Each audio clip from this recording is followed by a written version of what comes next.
Kore weke u whakamalu he tala whakatapu kakato e whanua pe mo e lotu. Ka e ata pe mua pe mo e se wāniti a utua. Pe mo e tangata. Ke whakahoko atu e tau polokalama o susu fuluti. Ai polokalama o tau wanga tau tolu ki ahi i he e fiafi ko toa pe. Ko ahoni ku kai ke ai tau music ko alu te kai ke o mai laptopu pa ko alu ki mangi ko e pa mo ne telefoni le fa ta to ake wifi ai e tau fasi ka tu bege tau hage ko fa ka hua ko itonga e pe ta ha fas tala mai o ku mau e le ti o ta pe tau ai paku pe tau disco paku ai pe Hio, rau pēga kia tau whasi tāhe ahoni. Tau tala noa pē, koloa pē kia ha tōpiki pē ko ha mea ke tau tala noa kia mo wahe ai he ahoni. Ko uhi he kuhuka katoa u mea aia, ko mea koe ala perei a kui he telefonia ko whai aki ai e tau usu. Ko e ahoni, o koe whanongonongo koe ni, o whanongonongo koe ni koe whanongonongo ki he whikau aki pia moe whakataha ai wahenga tū a hahake, whamiri tū ai wahe hahake o tonga tapu, mandui na tau toksi tū a me he whamiri tū, me katoa ngalotu mo fia e whamiri tū e wahenga hihifo. Ana koe ne toki la wae o mau ai komiti moe whakataha, ulaki whakataha ai komiti ai whamiri tū o hahake. Pea ki mua pea toki hoko atu ko whakampe ke ulau atu ai komiti ko eni. Ko e Palestini ko e kalatu i tuia. Ko e toko ni ko tau whaau lawaki. Ai toko ni Palestini. Palestini a halatu i tuia. Toko ni Palestini a tau whaau lawaki. Pea angi rewa a peturiki mawhireo. Tau hipaanga. Maukakala. Apa ku hata ko kene ilo maukakala, ko maukakala eni ai na MC i he campaign ko ai paremia ila paha. Ko tokoni tauhipaanga, ko tauhipaanga maukakala, tokoni tauhipaanga ko Samuela Finefeuiaki, ko tokoni tauhipaanga i ahahake. Pea ko e sekeritari rewa ko sefo aterea. Ko tau timi a koe i hahake. Palestini, halatu ituia, tokon Palestini, tau whaao lawaki, angi, peturiki mawhireo, tau hipaanga, maukakala, tokon tau hipaanga, Samuela Finefeuiaki, pea ko e sekeritari ko sefo aterea, ko timia ahahake. Ko timia ahahake. Lava e nau whakataha ane po, tu la hoko ai pe, e nau katoanga whakawhetai, i he tokonaki ko ni taha tolu, ka mata he taha ho ata. Katoanga whakawhetai, pe hiri ko ia, pe toki hoko atu ai pe, ai fia. Ai fia ai ka inga hahake, i he pea ko si au taki. Ai ngahi mea ofa ki tonga.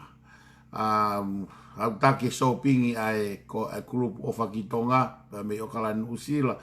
Au take moe mea ofa ai komiti tu okala ni nusila. Family tu ka okata la nusila. O sia e nau mea ofa ki he tonga. Ko e mea ofa mea ofa ai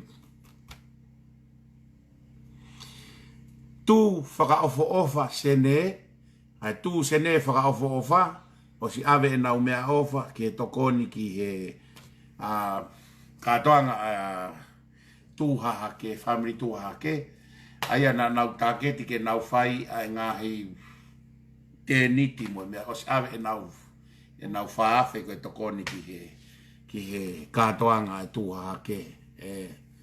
Hange kau ko nusila, ko mita nusila na ave nau tahamano tonga.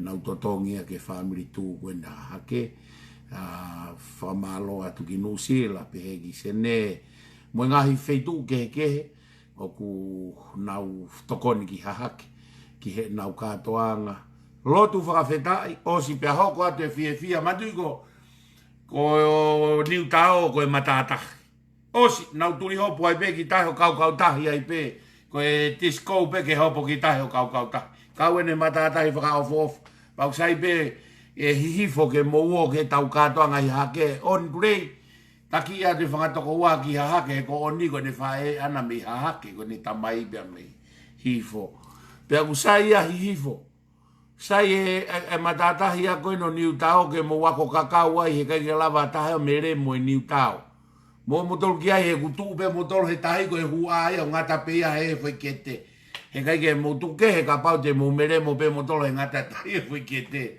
e ka kui kai ke whakangata ngata e whakaawe ki e whamiri tu a hahake e ki hihifo mo tuku alofa ko tua hake whakarere he toko naki pea ku mawhana au pito a e whetokoni aki mo e tokoni o ku whai pea mei Amerika a Hawaii pea ki Australia mo Nusila a nau tokoni o ku whai ki he katoanga a lotu whakawhetai mo e nau fia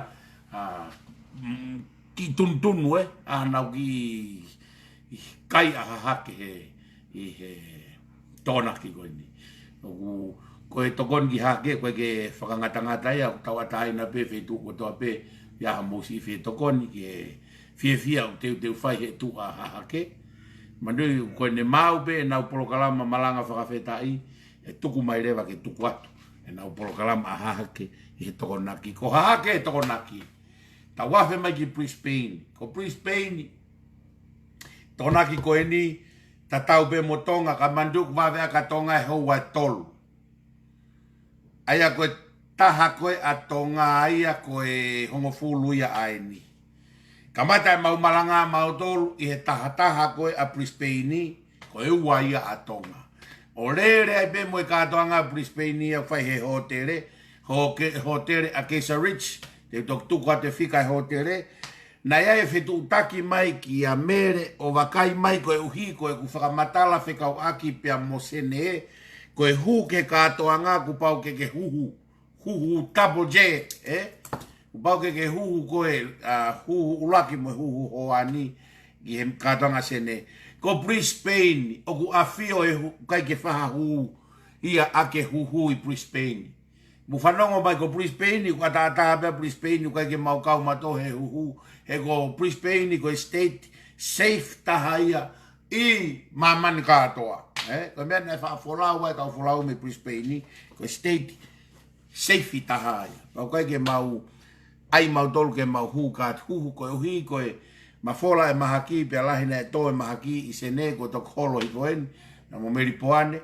pe ko mea whai ai whakahawa pe ka koe kakai pe o ku huhu tāpolo tonu ke nau hu ki ai Brisbane ata ko ela e rewa ko kako sene la tona ki ka hau sene la hia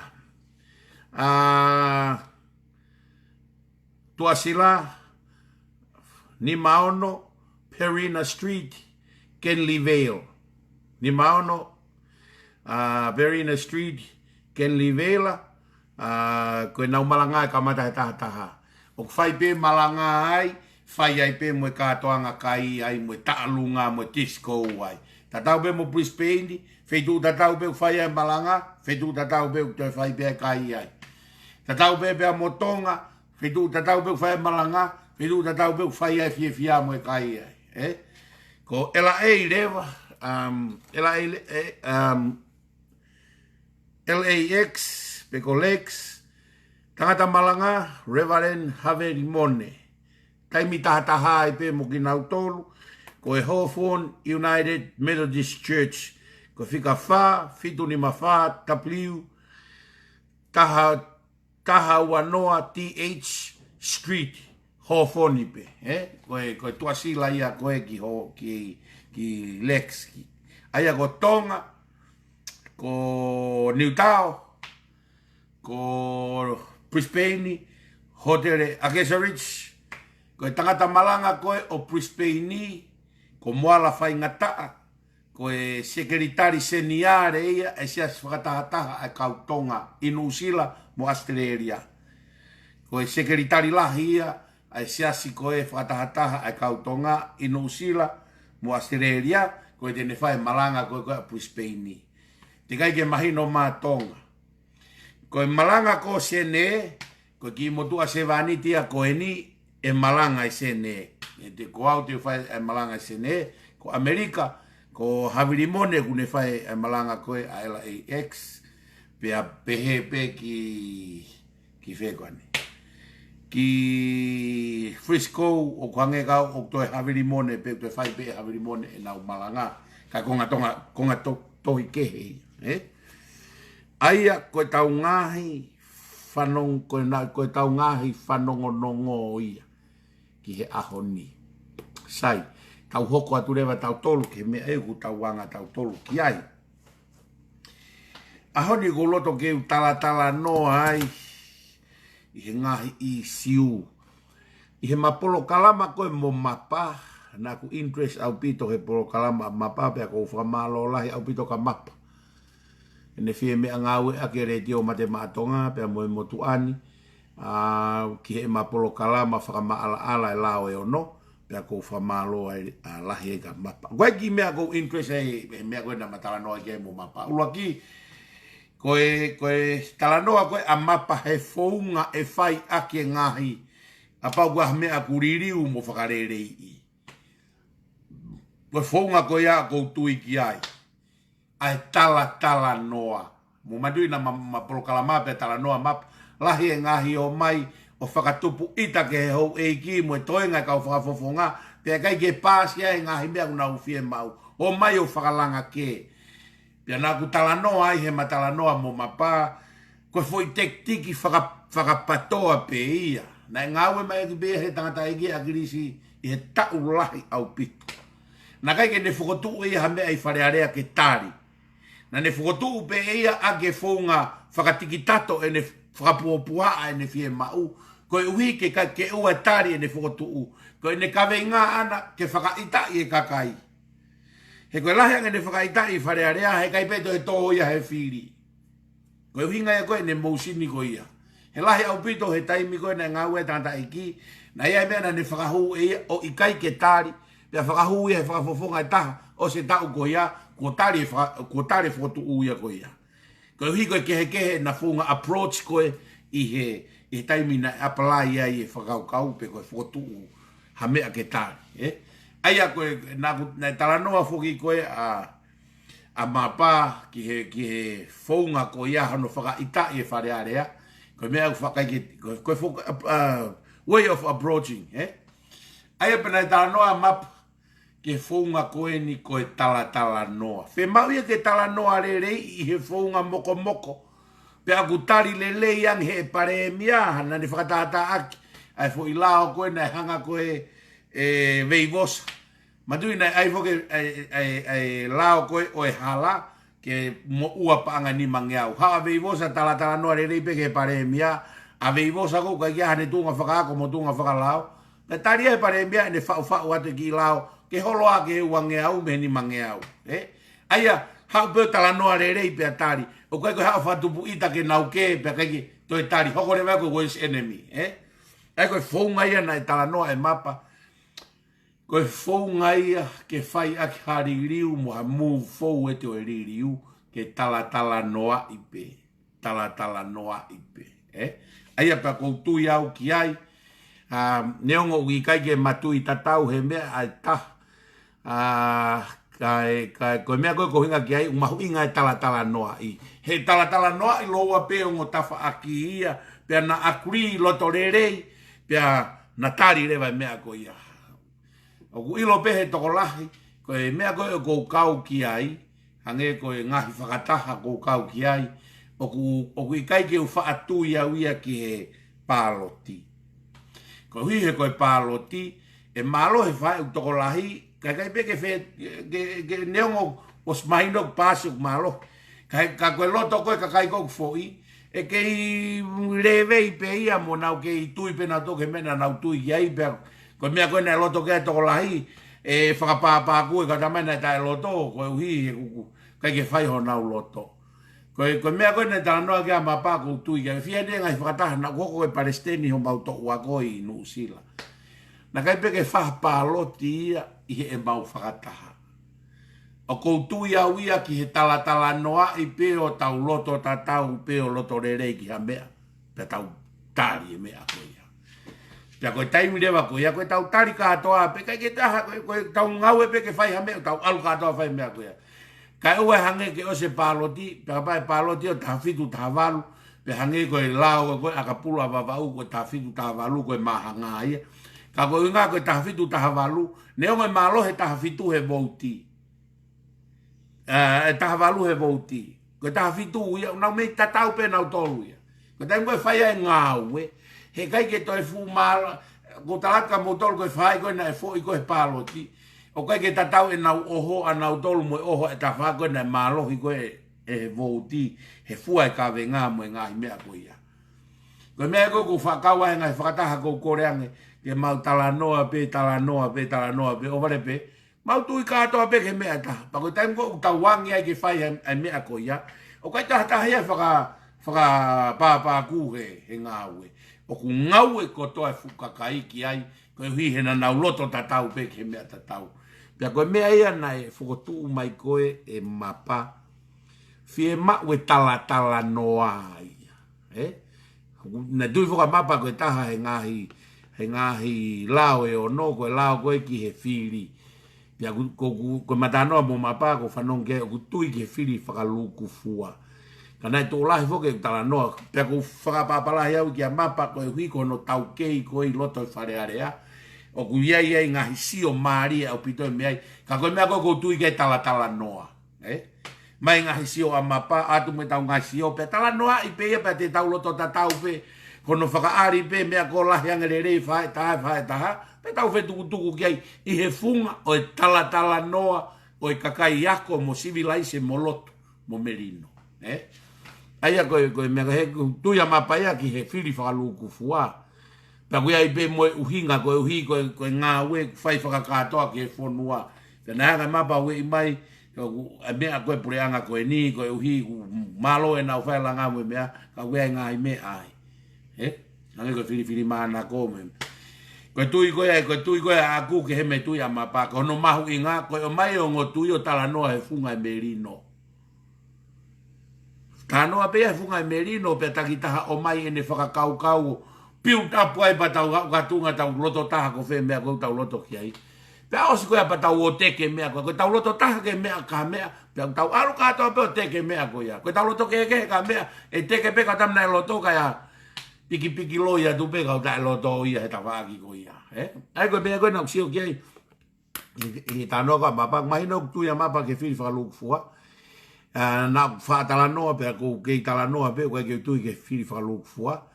Koe paloparema o whiri whakaluk fua. Koe paloparema koe o whiri whakaluk fua koe uhi.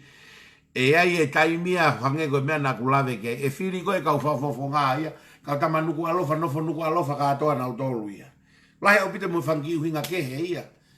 Pia koe paloparema o e whiri whakawāhenga, koe whakapāti. Koe sio ia aku. Ko hinga ko sio ai a mapa ko kai ke sai e whiri whakawāhenga, ko hi koe tū whihanga hangai whakapāti. Pia ka pau e tō e whakapāti ia, ki au ia au sai ang e whiri whakawāhenga ia. Koe hui he ngā au e whakataha i loto e timi he wharearea, ke rerei whakaloku fua, pia takitaha o tala, me wheitu unofu ai. He ilo ange pe he pare mia ia e palo parema, o tonga tapu hongo fulu, he kua he pongo to al pe o rere me tonga tapu hongo fulu, pia foki ki tonga tapu hongo fulu he fiafi, o ne ilo e whai ngata ia, whetaulaki he hala, whai ngata ia e kakai hono kolo, koe whawhiri whakalaluku fua ia, o ku ia whakataha, koe pue benefiti koe winga kia ia mea, o nau tānoa i whakaluku fua, kako eni. Tā lueni e tau whiri whakaluku fua mai me e tau e whi. Boia, me ta tau, ko whiri ana tau au ai, a whiri whakaluku fua.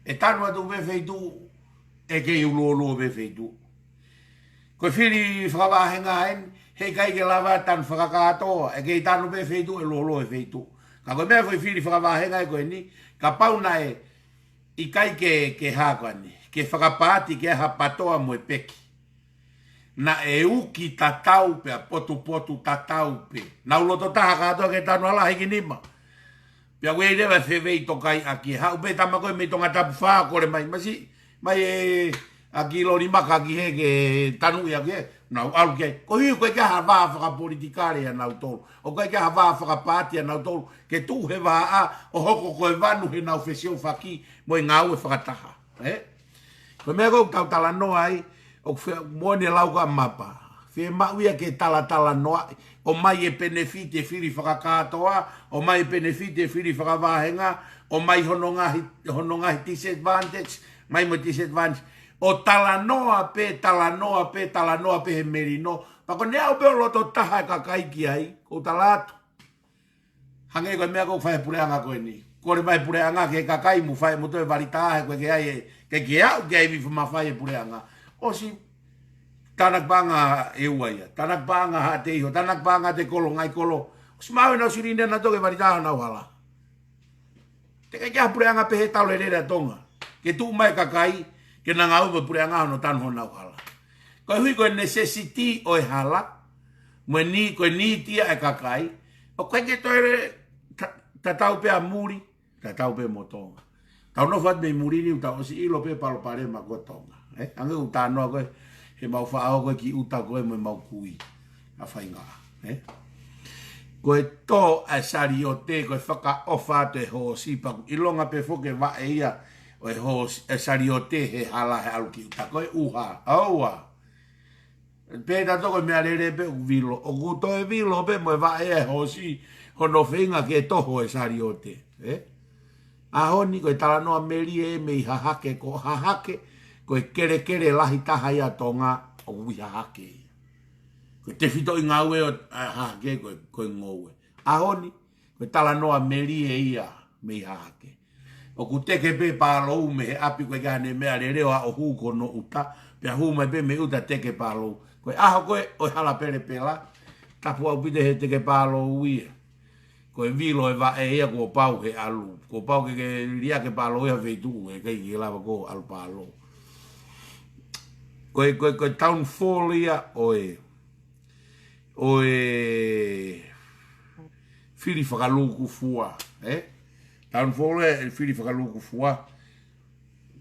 He kai ke tatau ilo i he taha whakafofonga nau nofo whakataha mena to i kolo, o ofi ki kolo. Kai koe motu ape me hahake kau. Ka koe taim kou whire me wheitu, koe tāno ka tilawe mau, koe motu aha e ua. Une ilo e whaingata ia no ka inga e ua. Ilo re rei, whaingata ia he waha. Nau nau ilo, une wharei e nau ngahi komiti hawani society. Koe aka e no ui e tahe. Ka kosirio, ilo e nau komiti kosirio e whie mau, o mai ki ai tohi kore rewa e minister pahanga. Koe mea kou tau tānoa e koe ke tuke wha tānoa paanga e kakai koe ke nau ilo e whunga o koe e paanga. Nai tala noa a moeaki. Koe kiro pe ko moeaki pe polo kalama koe ni nai whai koe ni i whē koe ni. I hahake. Nai toko tahe nau tolu pe koe i kai. Mahalo koe campaign a moe akina i tala noa ai he minister mai teki. Na ne whai ai tala noa hono ilo koe ai paanga tokoni na e tonu ke whai me talu me tahiwa fitu ua. Koe ngahi grantia ku te pe ia e panke a mamani. Tika ke ilo e kakai tō ngai a sirini koe ia. Tō kai pure angai koe nio ilo. Pea nau toki whau rewa na toi u project ke o mai e sirini koe a ke whakaao ngai. Heku peheni. Ko pau ke ave o proposalo au, kai toki o mai e sirini ke whai ako no ngāwe. Ai aku tokanga rewa pure angai aho ni ke ai ngai proposalo ko ia, ke ave pangea mamani, e ngai mea na ton ke hoko e fitungo fulu taiwa, fitungo fulu tupu, valungo fulu tupu, hiwango fulu tupu. Koe mea ia ko ilo ngai whatongia pana ne pehe e ia ku fiha miliona, teo tupu miliona ia. O ku te pe ia. Koe ngahi project, koe ngahi grant e tia na mai me pangea mamanika. Ke tau lawa e tau toleo whakaonga. Musio ke maari. O ku tala e poto e kau ngāwe o e aho. Kau hange koe ulau. Ko pou lahi ke whokotu a mapa. Ai tala noa. Koe whounga ia ke solova aki. Ai palo parema ko ia. Koe mere veni taha.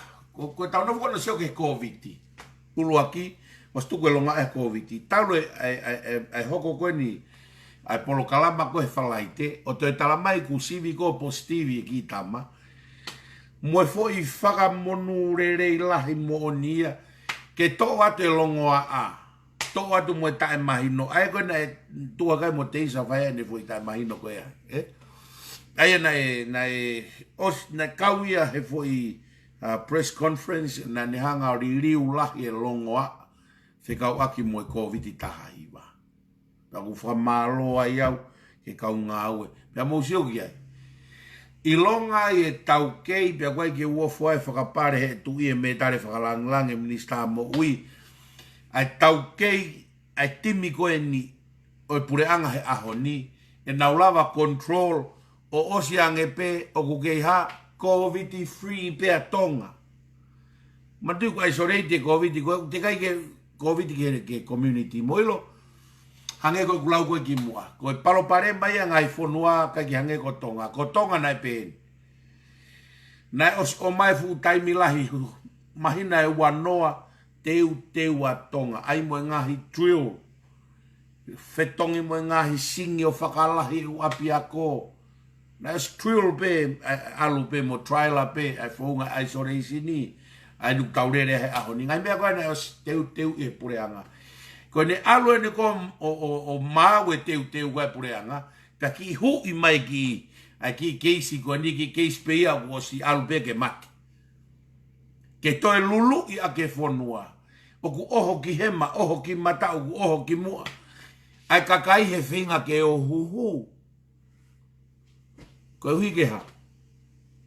O huhu ke sahi. Ko hui ka toa te mahaki a mui. O kua. Ko o si fai e huhu malui. Ko o si fai e huhu ke malui ai ki nau tolu. Se ke maari e.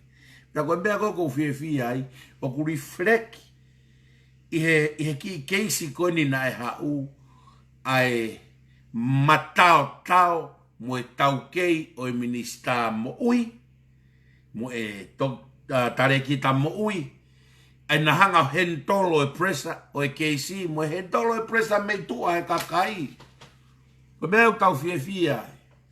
O ku iai e kakai rerei, o ku na uomai o whaiwha mātua ato e ngā ue, neongo ai tā mo e lau mo e whakaanga.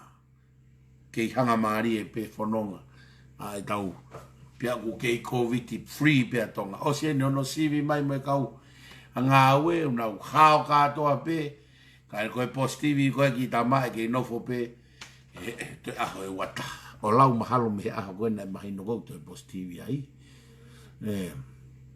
Pia koe mea kou tau sio ai, ki he tonu koe ai whiri, ai timi, ke nau whakahoko whatongia. A tamai ia, ko no Tracy e whanki me. Ke mau mea e whani, hange koe nau ilo e ngai paanga ko te teo o te au miliona tupu. Ke o mai ke tokon ki he whonua. Na iai e ki pous eni a kiri, foha koe o a Crispo hiva. Na ene ki pousi, koe ne lau ke kau whakaanga. Whakaanga koe o kupehe, koe whinga, koe uho koe oe lao e onope, koe uho e patoa, koe to'o e mawhai e tui. Koe mea ena tohi ai ki tama.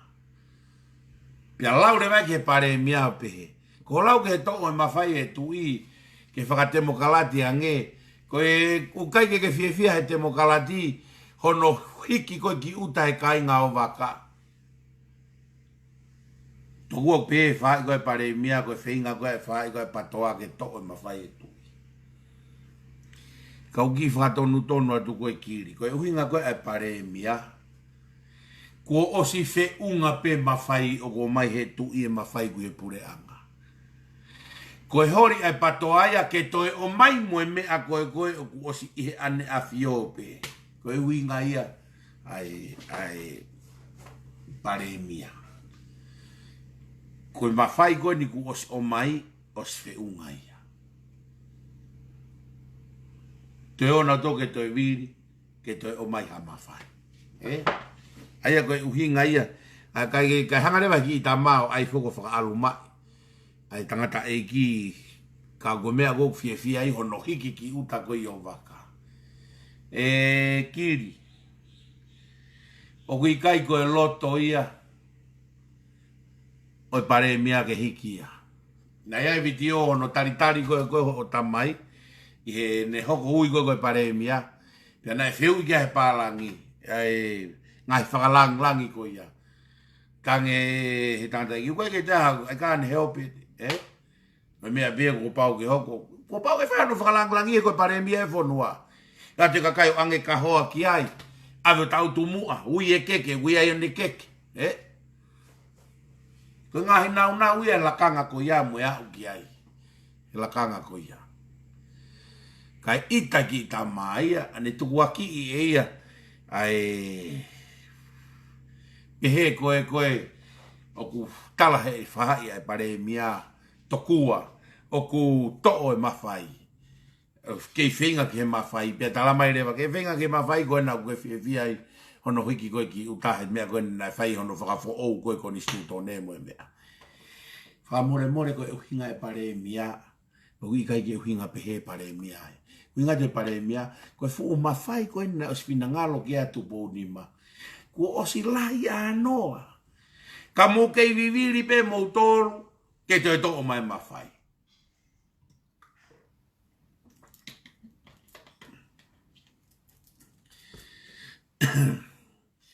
Sai.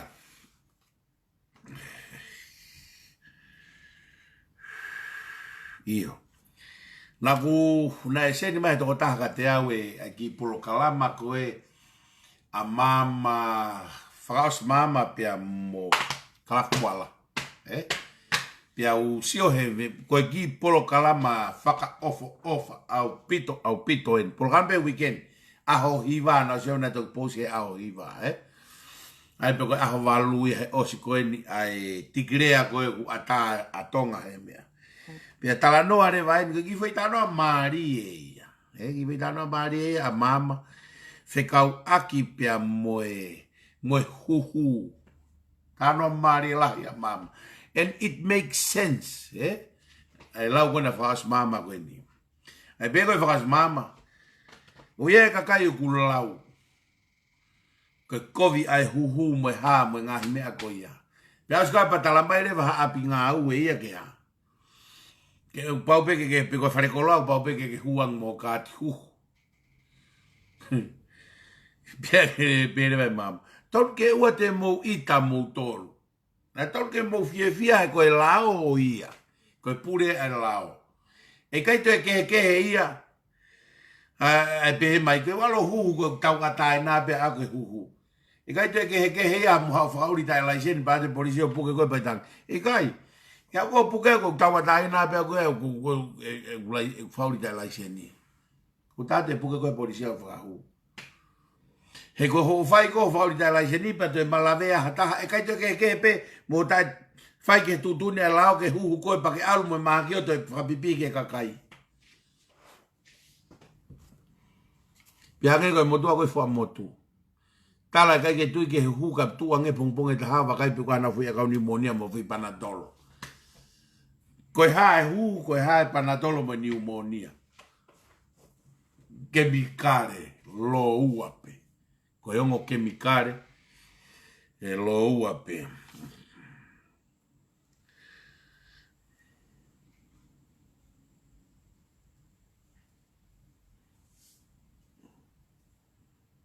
Io, Na e talanoa a kalafi mo whakaos mama ki he ririu whakapolitikare.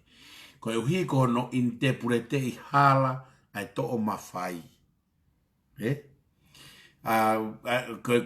Ko mena e to haki hongo ta ma o whai e talanoa koe ki he. Pia pehere wa e kalafi koe fo I ririu lahi taha eni. Na whai huafe hongo fulu. Whai koe huafe hongo fulu. Pia pehe kalafi koe fo I ririu koe ni koe finangalo ia tu pou nima ke ha, ke whaka temo kalatian. Ke whaka temo kalatian. Pia pehere wa e kalafi. Koe foi fonga le reitaha ia ke toi whaka temo kalatian. Pia huma rewa mama, o ki whaka mama mai a tau wholofola koe a tu pou nima. I hono momoi mai koe ni o mawhai kia te ki tau tolu. Pia alua a whakamatala koe a mama o au ke pehe e tupo nima. O ku I kai ke u finangalo ke ai ha aho e howhai aha kui tonga periu kawa he whonuan. Pia ihe ene pehe koe hui koe tuunga koe o e whakamau anga ene perepere ngesi. Kua pau ke o mai e whakamau anga ia malu iau. Malu e whakamau anga ia I hene a fio. Koe ngai ni kono whiri e whakamau lahi. Ange koe police commissioner. O ku whinangalo e tu ike mai o malu ai. He koe ne tu kua tonga he taini mi. Koe tu I pe taha. Koe head of state ia tonga. Pia moe crown ia e whonua. Koe tu I pe taha o ku ikai ke ha. O ku ikai ke kau hawha. O ku tau ataina pe. Koe tu I pe taha o tau ataina. Koe uhinga ia kune oange ke ne whiri mo komisiona polisi. Whamaulahi. Atention ni are. Te o tuen ke whukotu upe a moe anti-corruption ni. So ke ne tānoa mama ko ane nai. Ai pehe ko e mama ko na e talang he wholofola mai ne awhio. To o mai ai whakataha toko ni. Kai ai e foi pure tolu koe ke mu wharere whonua. Whamau anga, kabineti, pia mu e whare area. Pia kone, pia nai ai atu, koe hui he koe nai whiri he ne awhio e kabineti. Aia koe pare mia, pia me hoe ki minister, na nau toko tahaua pe te ingo iama. Iyo. Na whiri pehe ne awhio. Pia hangarewa he ne awhio, o momoi mai ia ka tau tolu, ke tau whae tatu e whiri ko ia. Momoi mai ne awhio, ai whalala, ka te ki tau tolu e ako ia. Pia talanoa rewa mama ia, ki he mea koe ni ki he ki a William Tang. Tā noa māmai ka William Tang.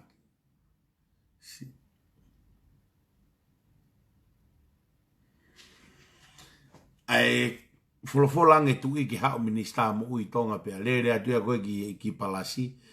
Ala atua ki palasi o whakatau wholofola atu koe whakamalo. O ku eke mai ia ki motua. Koe mea koe nai pehe ai koe William Tang, ta koe kuosi, koe mea kehe ene tunga whakaako ana. Ta koe kuosi au fia he tu ia no pe kurauni mo e whamiri. Na kei ke whiri noa ia mai pēha taha ia pe koe ne a kope. Ikai, o si haao he tu ia e whamiri ku ke hau mea i mo e puanga ku ke hau mea. Pia ku kau ia he whaunga mahu inga. Hono ui tau tolu ki e tau. Mea koku maaria ki. Na e poupou a kalafi he kamata na polo kalama ke teke te mo kalatakato. Ilo e hau e whekong whaosi, kai ke to e tuia ki te mo kalati, kai tuia ki he whaunga koe whonua. Musi ke maari. Te tala noa ia ki he whaunga koe ai whonua. Sio ki he ki langa rama ko foi ulu.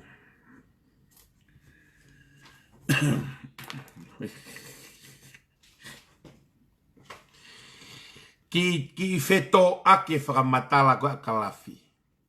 Kamata kalafi me he temo kalati kakato, pe a umai koe a kalafi koe ki he mea. A umai koe a kalafi a koe ki he konga whakamui mui. He taimi koe na talanoa i ka viria mitangi, pia talanoa i koe a whaosi mama, he taimi na e Filipa minista e tui. Hanga e whaosi mama whakamahino mai, na e ao ene afio. Na kai ke Fili tavare kau minista, na e Fili mai e hene afio, ai kau tangata ki he laine, koe kau tumua ki tangata. O i kai ngata pe i e tumua ki tangata whakaako, ka kutoe hawao e ia mo sio ko nau pui tu a mo e whaamiri. Tau tolu whokea koe ke tau whaapehe tau tolu. E tau whaapehe tau tolu. Pea talanoa rewa kalafi ki a Vriamtang. Talanoa rewa ki a Vriamtang. Koe mea ni koe ko uhinga koe ki ai. Fili he ne afio a Vriamtang. Koe rerei taha ia ke minista mo ui. Pea tene lava o whai minista mo ui. Taimi koe na e tanoa rewa kalafia, taimi koe na e mafuri e koe pure anga o Fili wharearea. Alo a Vriamtang o Fili wharearea. Ko Vriamtang na Fili he tui pate, alo a Vriamtang o Fili wharearea. Pe rewa haiwani. E kalafi. Na e oho vare a Vriamtang ia he neto. O vare a Vriamtang ia he neto. He Fili ai kakai. Kai ke whakatoka ngai e kalafi e tō nou e ne whakamatala he konga ulu aki, mo e whakamatala he konga ua. Hanga ea tu ua ki a kalafi he, oho vare a kalafi e tō a Vriamtangi, to oho vare mo Vriamtangi kai ke whiria e kakai. He kai ke toi a rea hatahea mo Vriamtangi tonga he tawha. He koe whelou, fufua whelou e tawha a Vriamtangi tonga. Whakaako, whakangāue.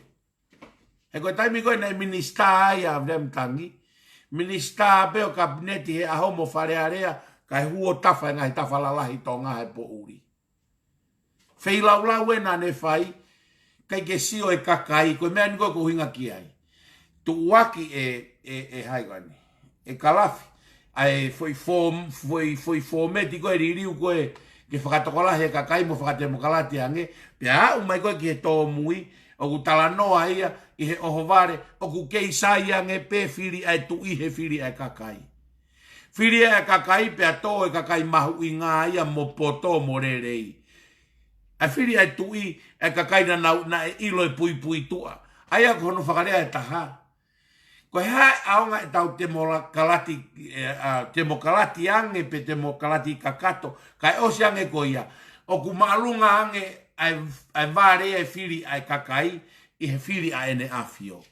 Kai ke whakatonga e kalafi e na talanoa, mo e huu ko e na talanoa, osi ange talanoa ia, o kei maalunga ange pe Fili ai tui, he Fili ai kakai. He oho vare koe a kalafi, he tumu aki a Vriamtangi he, i he tawha mo ilo whakatoke tā, pia omi he tui ke minista mo ui, pia mai koe ke Fili he kakai, pia kai ke Fili he kakai a Vriamtangi. Mo mantu e mea koe ia. Na ulaki aia akirisi ke alo minista mo ui kalo akirisi, pia ange ka uriti wata.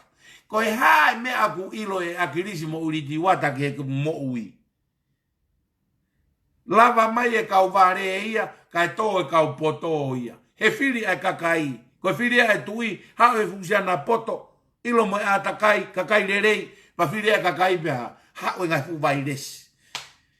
Koe harewa aonga e tau tuua ke temo kalati, kai osko au tau mahino i rerei, o ku maalunga ange mo rerei ange ai Fili ai tui, he ku Fili mei he ao mo e rerei taha. Koe mea nau maari e iai ane nai he polo kalama koe e kau aengotama. Kai ke ilo e kalafia ai whepaki e ne whakamatala ko he ulaki mea mo e ua mohono ua.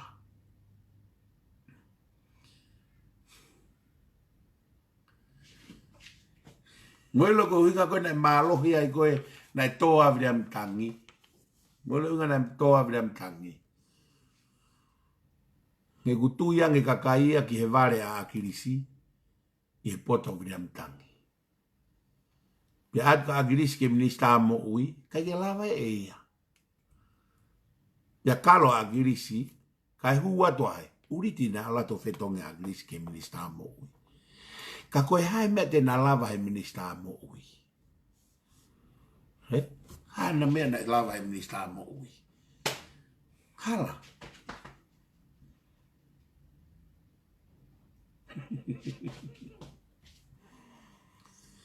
Ko whanongo pe ki polo kalama mo i kumari e ia. A te ta e tui pe koe a kalafi ki he mena ne tua ki kamata. Tui koe fo i ririu koe na whae i he wafe hongo fulu koe fo i ririu ia ki he taimi mo le lei taha ke whonua.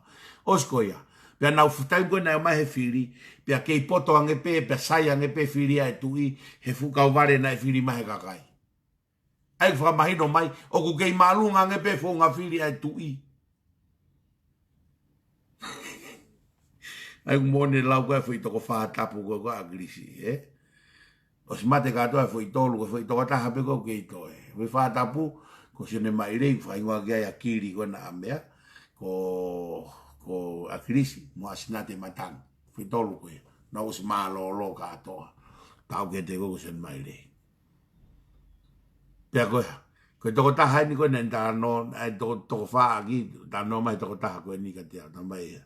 Whewkao, koe palparema koe ni, he na e lea ke, he na e talangi son mai reu, e lo koe kulahi ange, ai whaingata anko whinga, pia toko si ange kakai yako mo e poto he whonuan, tangerewa ya krisi, koe mea whaingofua e whonuan, whaingofua ange koe lahi a vare e whonuan, koe rea krisi, de alpe kita brainwash na tolo whaingofu api. Ka koe mea koe kumari i ai he na tala noa koe ni koe ai matama. Ai whinga koe, ai hanga koe koe e whakaos mama tala noa i. Ai aluhifo koe whakakaukau koe o e whiri whakapoto. Whiri whakapoto. Whiri whakapoto, na e talanoa e a whakaos mama, na e toki whai ai e whakataha a ene awhio mono ngahi au whiwala. Whakataha a ene awhio. Matu ina tau ai katoa criteria o tau sio he mea, Oh, koe ki mea ta. Na ere ake whakaos mama mea koe ni. Koe kakai koe na e whiri mai koe he e tui, o naulawa ha, whakafofonga, naulawa minister, Madu na fili kakai whakafofonga. Koe minista na naulawa minista, ma naulawa paremia. Kakai koe na fili e tui. Kakai na lava minista pa lava paremia. Kakai koe na fili koe kakai, na nauilalo pe na tolu he kakai. Nofo pe he kakai. Whakafofonga whare area pe. Koe taimi koe na ririwa i koe fili. O fili mai he kakai e toko taha fitu. Fili mai ia lava ia whakafofonga. Kakai ke lava ia minista mo paremia. Ufatonga ke foi keke. Koe konga ki muana e whakafofonga ata pe kai. Ai kakai.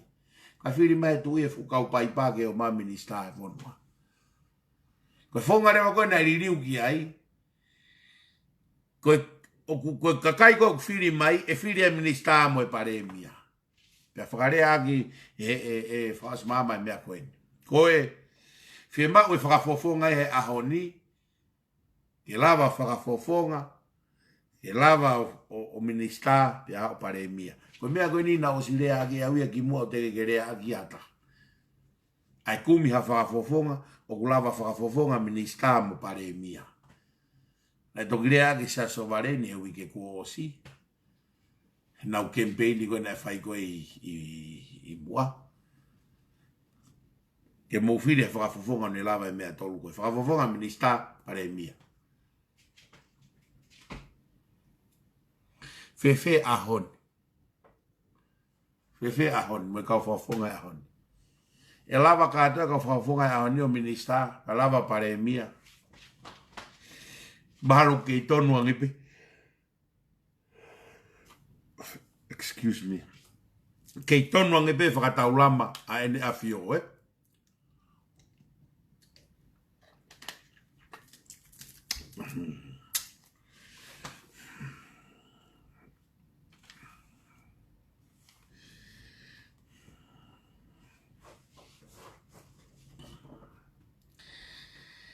Na nā wherewa tala noa ki he whaunga koe whonua. Whaunga koe oe whonua. Na tala noa rewa whaos mama mea maari e koe. Koe ongo society e ua. I he nofo ai society. E whai e longoa a mo wheta aki mo wherea aki. O kui kai peke aha naurea ma anau tolu. Pea kui kai peke aha naure le oi anau tolu. Koe whare ha mo he ofo. Mo e whare ho eiki. Ho eiki mo ha mo he ofo. O kai peke naurea mai nau tolu he tau longoa a koe ni.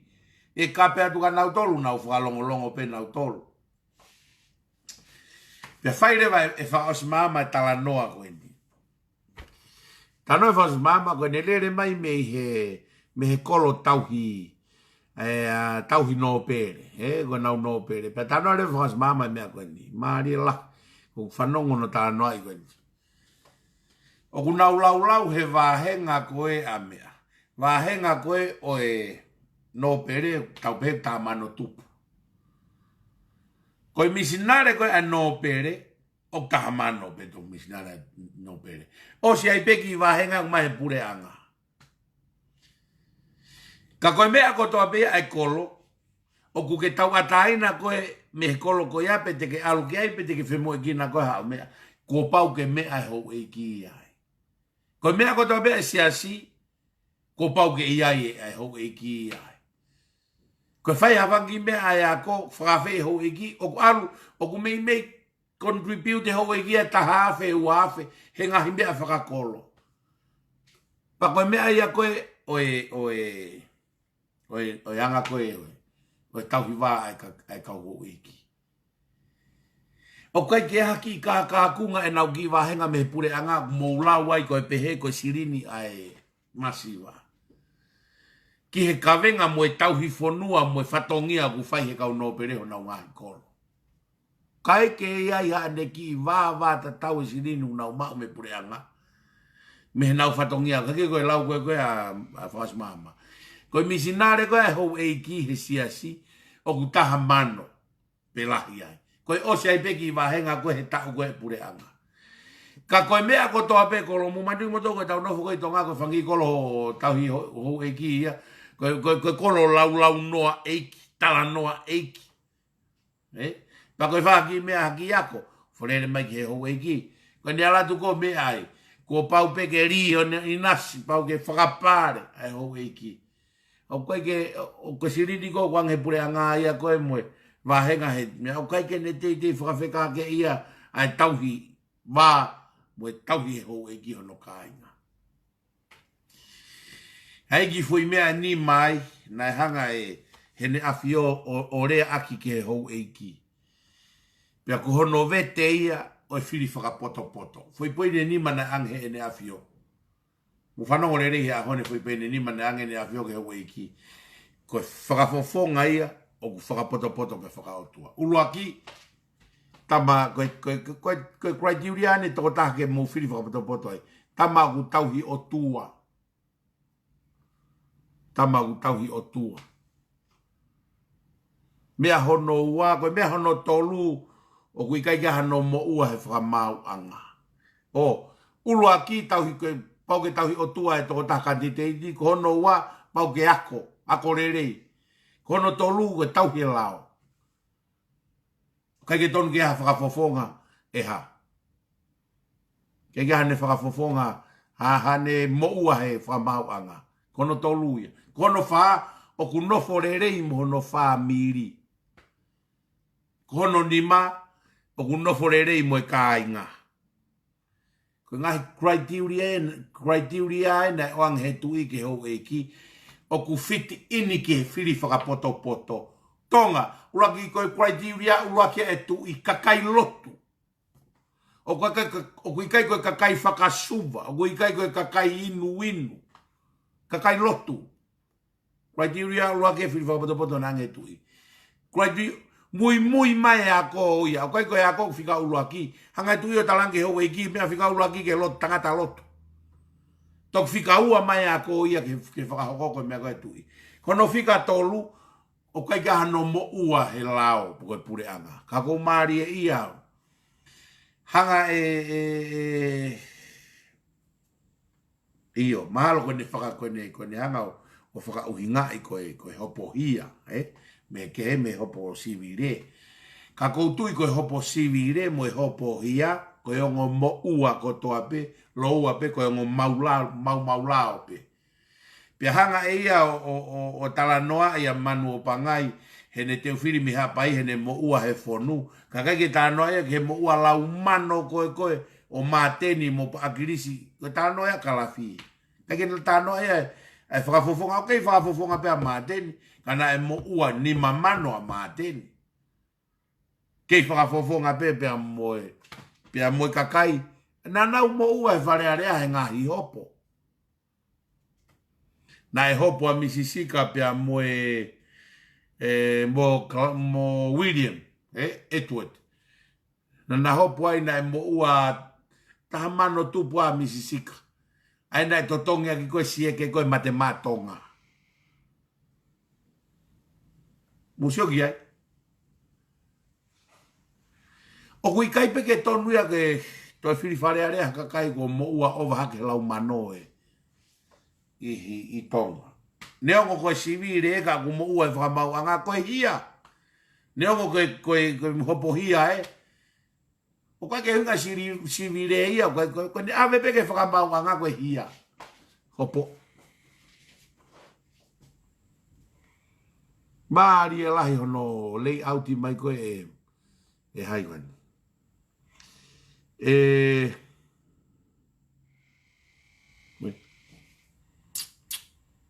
Hono rei auti mai e whakausi mama a whina ngalo e tui e hene tō wholofola ke hou eiki. Ai magatu unga nima ai whakafofonga whakapoto. Ulua ke ku ke whaalotu ua ku sai na ke ako tolu koe kia hao mau lao koe whaa koe ha no forerei mo family. Sio kau ia criteria tui. Kakai kai ke inuinu mo whakasuva. Ke inuinu mo whakasuva. Kakai kua korerei. Pia whemau ke pasi katoa he fuire ngai, fuire volo koe. Kakai koe ke hamo ua pure anga. Kakai no forerei mo no family. Mo wakai e ngai family. Mo e kakai o ku no forerei mo no kainga. Family kainga. Koe whaunga ia o e tonga. Mea e tala no ai ki ai. Ai ongo tama.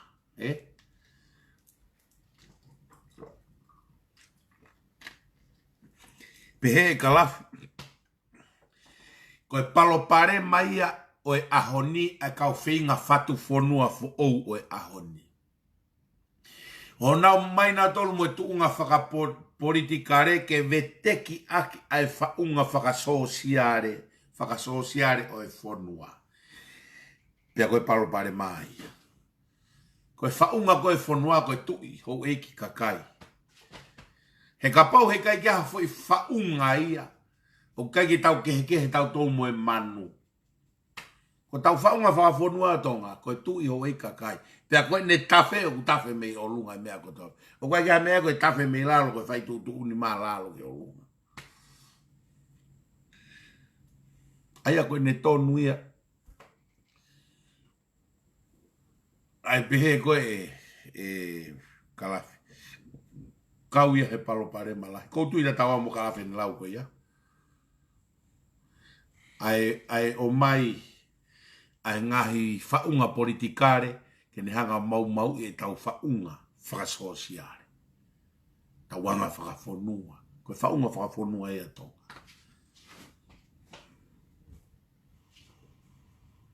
Pia e hala pe ia. E ke i tonu ange pe, e tau nofo, i he whaunga o e whonua. Sio ke lauga whaunga nima tu pou wha. Nofo rerei mo whaamiri, nofo rerei mo kāinga. Ko kaunga api, mo koe.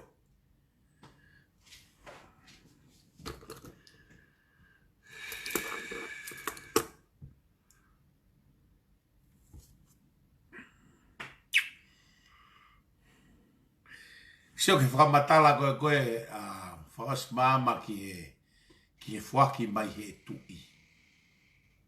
Na eke ke tui ni ma. Matui na e kau moe ongo ko wana ia i hono whiri e tui. Pe aia tuko ka tupo unima, pe tange tupo unima. Whiri mai pe pare mia. Ai ko wana, kau tok whakanofo pe ia e au. Nominati mai he pare mia. Tok whakanofo pe ia hakon. I he tui. Ai ongo ko wana. Pea utai maari e ai ongo ko wana i he ahoni. Ka oku kei tui pe ai tokolahi. Kei tui pe ai tokolahi. Oku kei whinga pe patoa. O kawai muau. Ke to o e mawhai o e tui. Mawhai whai tu uni koe o e tui. Ki he lao. Ki he whamaulahi komisiona polisi pia moe. Mea. Attention yare. Fui la kanga ia tolu. O whakaamu mai e lao e ono ke oange e ka nau tolu. Ke nau whakarere. Pia tau sio loto atuai ke corruption ni ka hau koe tonga. Pia koe whaunga ia tahte tawa e tau toke whakatiki tato. Koe uhi ka pau e tokolahi e pāti ko ia. Pia nau pure e whakamau anga. Pure i moe lao. Koe nau pure i whakatiki tato ia e whonua. Koe uhi koe ha. Koe ai pāti. Koe uhi koe ai pāti. Kono whakatu tā maki ia. Tokua koe ai pāti. Lahi ai tau. Ko tui koe ahon. Te tau whiunga ai ki fui pulvave koe ni. Ko ki ongo i au pito ulanga fui ulu. He kei lahi pe ngahi mea ke tala noa ki ai pa kukuai me ngahi mea. Ko whaamu ke tau kamata pongpongi. Te tala noa atu ai. Kua osi ai. Koe hui ko tui koe whalai tete ma polo kala mai moe palo fesa. Moe palo fesa he whalai te. Ka ko pongi ko whaamu ke tala noa a pongi. O ia e whakapuri he halanga o e whiri. Pea unofo ane pō whehu ia e mea koe ni. Te uhintea te whakaukau. Ke tau tok tā noa kia pongi. Whakaukau e. Ha mea nai o mea ke whae whiri he wike tuk whonua. Ha mea oku o mea e whiri ke whai he wike oku whae e tuk whonua. Hange pe koe rea koe ku tala mai. E tau whiri he ahoni. E tau whiri he te mokalati po ke tau whiri he o tua. Feitu. Pe koe tau whiri he mea koe no teke agrisi. Pe koe tau whiri he mea nai tuko e tupo ulake o tua. Unofo whakakau lahi ke mea koe ia.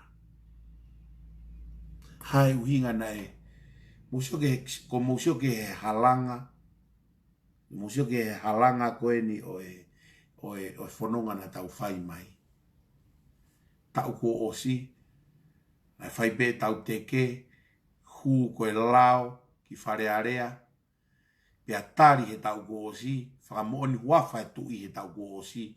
O hoko tuku whonua, koe tāla mua e koni stūtone, mo e lao ke hoko koe public holiday e whonua. Pia mousio ke fo i lue koe ia. Hau he ahoni, e hoko hono tau taha he wike ka hau. Hono tari koe lao. Ko uno whawhi uno whakaukau, e koe hea mea ko mai ai whiri, ke na wike taha, mo e whakamanatu o e tuku whonua. Pea ko kamata a pongi, e ku lue e mea ko ia. ke whawhangu e kakai, ke nau a ki he halanga, tau sio ke he halanga. Hoko e tau taha he wike kahau, ai hoko e tu whanua ko e lao. Hoko tu whanua ko e lao. Hoko no tau taha, peftei tau taha, i e tona kahau.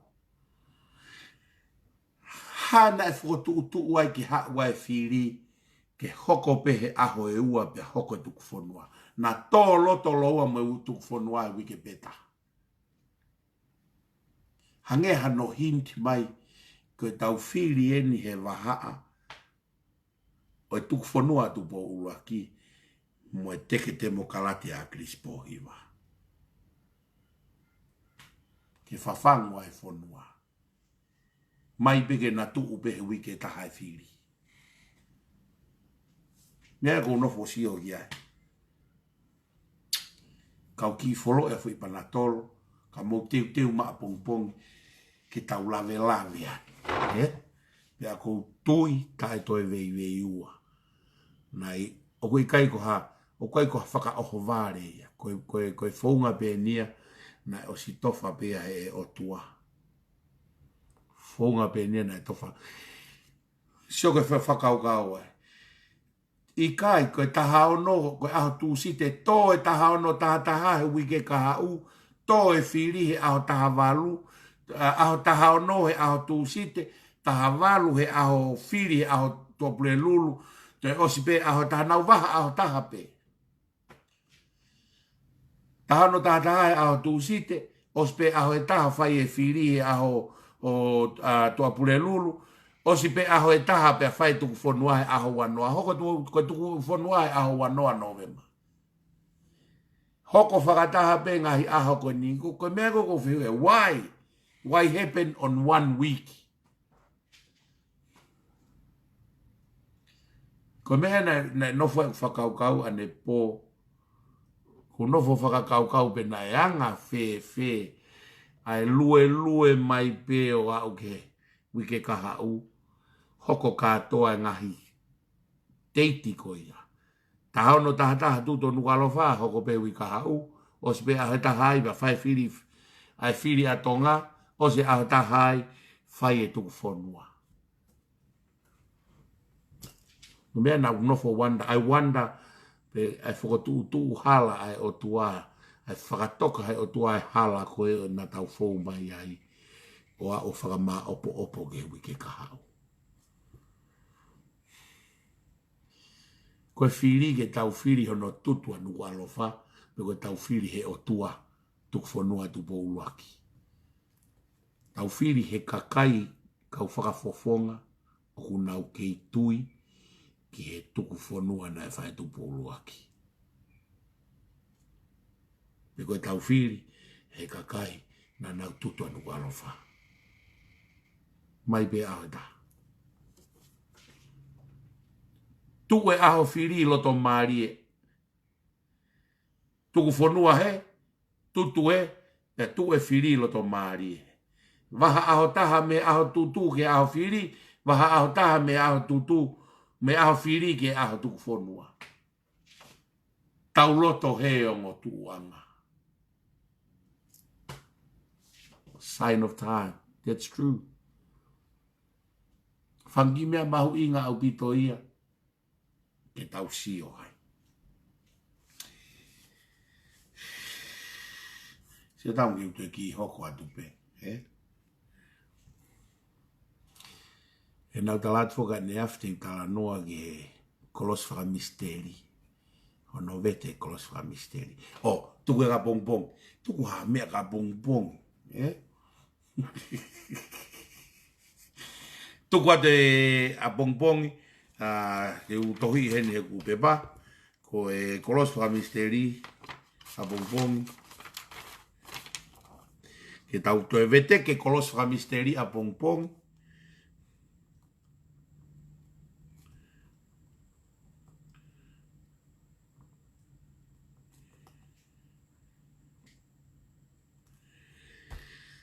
Pea moe mahu inga o e wike ka hau. Koe misteri o e wike ka hau. Kolos wha misteri, E close fra misteri, kai wike fra misteri, wike ka hau.